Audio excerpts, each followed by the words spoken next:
sedikit nih awal mulanya ketika bertemu dengan Nuskin. Nah, itu seperti apa sih ceritanya? Iya, ini mau yang panjang atau yang pendek nih ya? Oke, yang mana aja. Silakan. Sebenarnya background saya 15 tahun di dunia digital, lalu saya membangun company sendiri 9 tahun.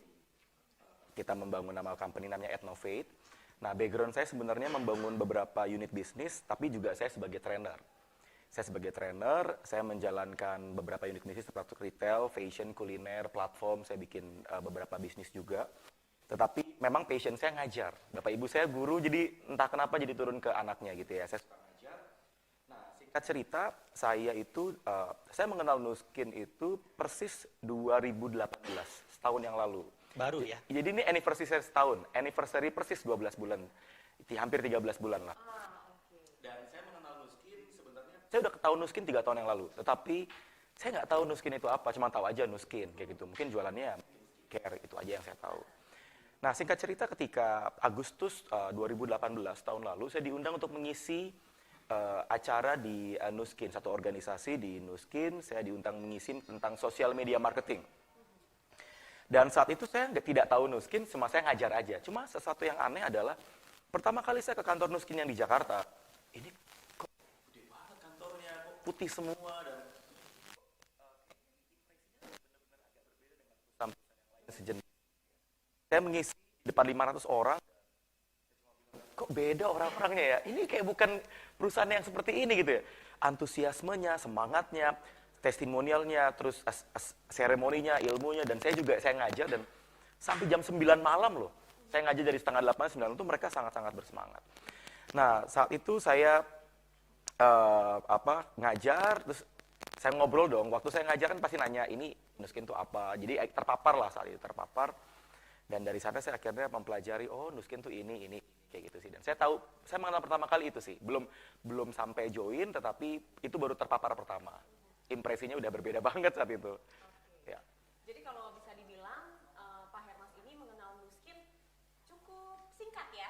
Cukup singkat. Singkat, tapi sudah Di luar rencana malah. oh, di luar Di luar rencana ya. Tapi malah menjadi belief ya Yes. menjalani bisnis Nuskin hingga Yes. sekarang ini. Karena saya ketemu teman saya anak teknik UI, saya FEUI, teknik UI. Lah, kok ada namanya Rotua? Lor, kok ada di Nuskin? Iya. Emang Nuskin itu perusahaan apa? Dia cerita, jadi saya terpapar banyak tuh dari beliau pertama kali. Dia peserta saya. Temen dia fakultas sebelah, dia teknik, saya ekonomi. Dari situ saya diceritain sedikit. Iya. Jadi teman lama juga bisa Teman lama. Iya, ternyata ketemu teman-temannya di sini juga. jadi kayak reuni dong. Kayak reuni, iya. Oke, Mas Hermas, Ya. aku panggil Mas aja ya. Boleh, ya. silakan. Nah, dari pengalamannya Mas Hermas ketika pertama kali nih gabung Nuskin, nah Ya. apa sih yang alasan yang bikin Mas Hermas itu jadi klik bahwa ini nih bisnis yang mau saya jalanin nih? Saya melihat agak berbeda dengan Nuskin dibanding perusahaan yang lain. Kebetulan saya trainer di berbagai macam industri network marketing seperti ini gitu ya. Yang berbeda adalah kenapa saya melihat orang-orang itu tidak seperti agent pada umumnya. Mereka mengerjakan Nuskin itu seperti profesional. Makanya saya melihat ada hal yang berbeda. Kayak ada DNA Nuskin yang berbeda dibanding yang lain. Waktu saya ketemu teman-teman dan para alumni kampus saya, mereka cerita bahwa ini berbeda Hermas. Bahwa kami tidak bekerja untuk berjual. Kami bekerja sebagai as a professional leader, professional business entrepreneur untuk bisa menolong banyak orang mengalami perubahan hidup, transformasi hidup.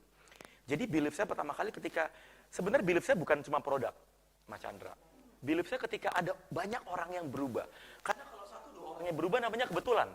Kalau ada ribuan orang, saya cuma cengok, ini ada something dengan Nuskin. Jadi saya jadi makin kepo. Saya belum dikenalin Nuskin, jadi makin kepo saat itu. Gitu sih. Menarik ya. Iya. Itu yang menjadikan Pak Hermas akhirnya memutuskan untuk menjalani Nuskin. Iya, belum tahu duitnya itu. Ah, Cuma ngelihat perubahan hidup orang aja. Itu juga belum tahu. Belum tahu duitnya. Belum tahu duitnya. Nah, tapi cukup menarik juga sih Pak Hermas. Ya. Karena di sini ada satu poin di mana dari sisi luarnya Pak Hermas melihat bahwa ada suatu opportunity yang ditawarkan oleh Nuskin.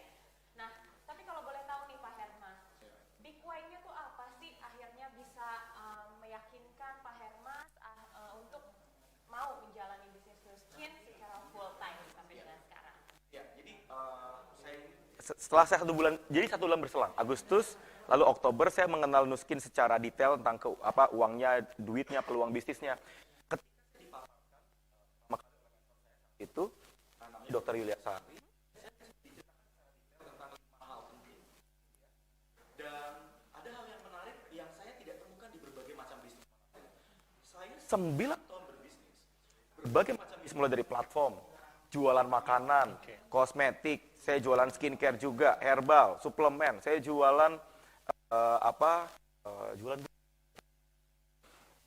Ada hal yang berbeda, ada 5 hal penting yang saya temukan, ini berbeda banget. Yang pertama itu saya melihat bahwa ternyata Nuskin ini bergerak di industri yang bertumbuh dan tidak pernah mati. Ya, karena saya bergerak itu jualan website, jualan makanan, sama jualan buku, dikalahkan sama YouTube, dikalahkan sama marketplace. Industrinya bertumbuh. Yang kedua produknya. Saya waktu bikin usaha, saya punya usaha bakso sama mie ayam saat itu. Saya punya ayam geprek. Baru saya bikin sudah ada saingannya. Baru saya bikin ada saingannya lagi. Lalu Nuskin bilang bahwa ini dimonopoli. Ya, artinya tidak ada pesaingnya. Galvanik, Lumispa, nggak ada pesaing. 9-10 tahun tidak ada pesaingnya. Keren juga ya. Yang ketiga company-nya. Diceritakan company-nya itu sampai New York Stock Exchange, listed 35 tahun, revenue-nya 32 triliun, hampir. Saya baru cek kemarin. Yang 2018 hampir 40 triliun. Ini kok bertumbuh ya? Yang keempat duitnya. Saya dikasih tahu, Mas Hermas, mau duit kecil, duit gede. Ya coba saya simple ya. Mau duit gede lah kayak gitu. Ya, karena profit kecil, profit gede capeknya sama loh. Sama aja. Enggak, saya ngalamin jualan kue lebaran 8.400 toples 2 minggu. Capek. Profitnya kagak ada. Habis buat bayar karyawan saat itu. Cuma per toples 2.500. Langsung saya pikir, oh ini duitnya gede banget. Nah yang ngasih tahu ke saya duitnya bisa ratusan juta. Yang benar. Dan yang kelima, mentoring. Saya ngelihat bahwa di berbagai macam bisnis banyak yang collapse karena nggak ada mentor. Nah di Nuskin tuh banyak mentornya.